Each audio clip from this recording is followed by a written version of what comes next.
Hi, my name's Chris. I live in South-east Queensland in my fully electric house with my little family of 3. Let me tell you a bit about my EV and solar setup. About 3.5 years ago, we made the decision to purchase a fully electric vehicle, the BMW i3. A few months after that, we installed our first solar system, a 10.8 kilowatt system, fairly large for the time. But in the 3 years since installing that, we've been upgrading it, having seen great value from everything that it provides. So we've upgraded the house to 3-phase and now have 28.8 kilowatts of panels on the roof. We can now produce up to 23.6 kilowatts of power, but unfortunately we can't send it all back to the grid. So whatever we don't use is essentially wasted.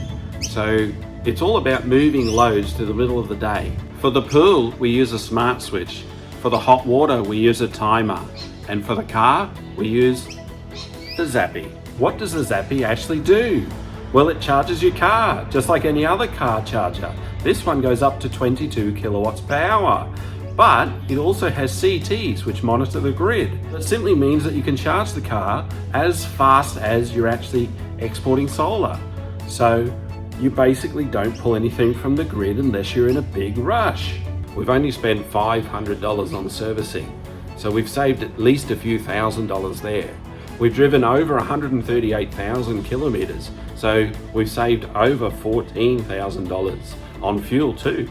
And the car drives as good, if not better, than what it was when it was brand new. And this car is a driver's car. It's rear-wheel drive, built from the ground up as an EV, and the space inside is absolutely magnificent. So what have I actually achieved here? Well, basically, I don't have a power bill anymore. I don't have a fuel bill anymore.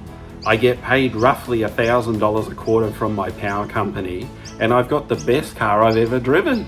I think what I've set up here is a really good example on what's possible. My EV's really old, and compared to a modern EV, it's got a very small range. I can only go about 200 Ks on the highway, but I'm doing over 40,000 Ks a year without any trouble at all. Most people would agree that Australia's EV uptake has been pathetic. We can only go up from here, and I can't wait.